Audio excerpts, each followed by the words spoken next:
A paciência nunca foi uma virtude que eu cultivei na minha vida. E eu me acostumei com a ideia de que era algo que simplesmente não fazia parte de quem eu era. E ainda assim, Deus continua sendo um pai amoroso e paciente conosco. Como é seu nome? Meu nome é Roberta. E quantos anos você tem, Roberta? Eu tenho 33. E você tem filhos? Tenho 2 meninos, o Bernardo de 6 anos e o Thomas de 4. E dá muito trabalho ser mãe de 2 assim, tão pertinho do... Dá super trabalho, mas não me arrependo, é ótimo. Eles já se curtem bastante, já me dão uma certa liberdade, assim, é legal. E o que mais te tira a paciência? A desobediência. E você foi uma filha desobediente? Eu acho que eu não posso reclamar, só agradecer a minha mãe pela paciência que ela teve comigo.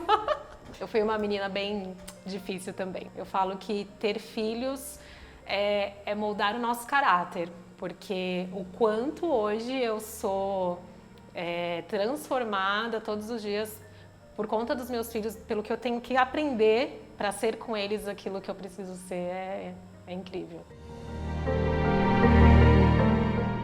Situações banais da nossa rotina diária podem revelar de forma muito clara as nossas maiores falhas e fraquezas.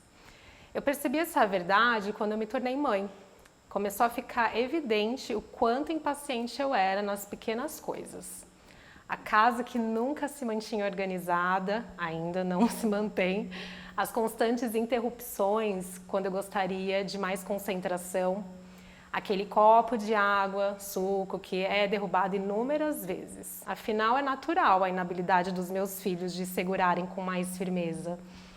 Situações como essa são suficientes para despertar a minha impaciência e revelar os pecados do meu coração.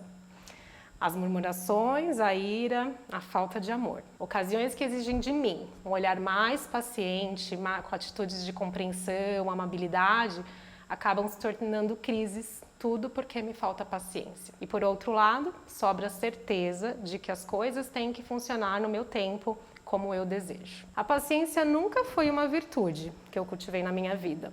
E eu me acostumei com a ideia de que era algo que simplesmente não fazia parte de quem eu era. Como se essa aceitação fosse me fazer sentir em paz comigo mesma, justificando minhas atitudes pecadoras. Mas Deus, em sua infinita bondade, tem me chamado a atenção para a necessidade de tratar isso na minha vida. Eu quero compartilhar um versículo que fala muito ao meu coração. Está lá em 2 Pedro 3:9. Na verdade, o Senhor não demora em cumprir a sua promessa, como pensam alguns. Pelo contrário, Ele é paciente por causa de vocês. Não deseja que ninguém seja destruído, mas que todos se arrependam.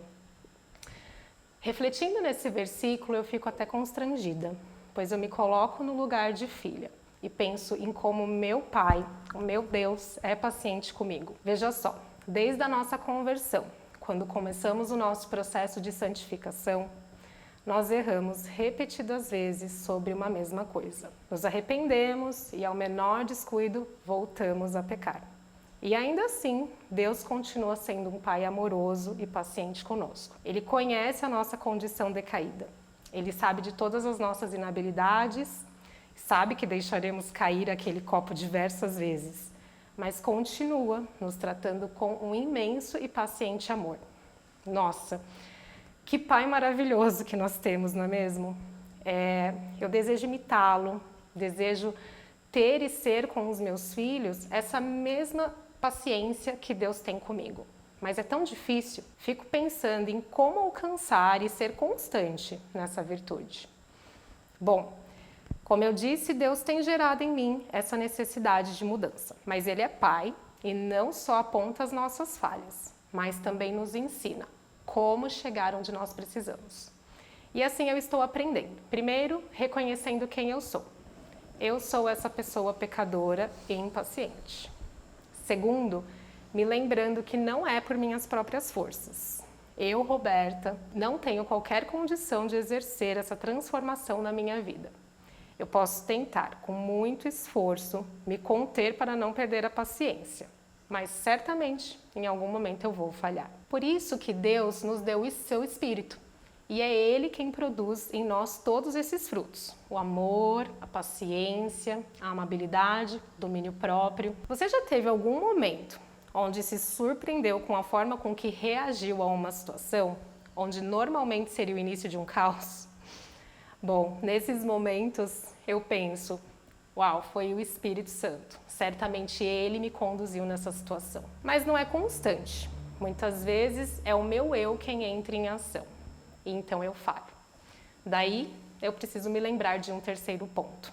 Eu sou uma obra inacabada. Lá em Filipenses 1:6, o Paulo diz: aquele que começou a boa obra em nós vai completá-la até o dia de Cristo Jesus.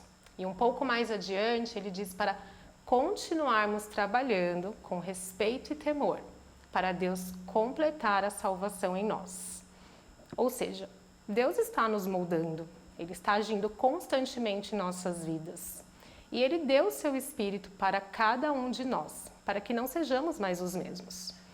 E através do seu Espírito, como lá está escrito em 2 Coríntios 3,18, que Ele nos transforma gradativamente à sua imagem gloriosa, deixando-nos cada vez mais parecidos com Ele. É um processo e eu sei o quanto eu ainda preciso melhorar, mas eu olho para trás e posso ver o quanto Deus já me fez amadurecer. Por isso, assim como que para o nosso corpo físico é necessário o alimento, buscar todos os dias nos relacionarmos com Deus é tão necessário para gerar essa transformação. E foi justamente buscando esse relacionamento com Deus que eu percebi que eu poderia sim ser uma mãe mais amável e paciente com os meus filhos. Por último, é importante lembrar que um dia de cada vez. Em minha oração matinal, eu peço a Deus a porção necessária de que preciso para ser neste dia aquilo que Ele espera de mim. Ainda assim, ao longo do dia, eu sei que situações me colocarão à prova, mas se eu entregar ao Senhor tudo aquilo que eu sou, eu sei que Ele vai me dar condições para ser tudo aquilo que eu preciso ser.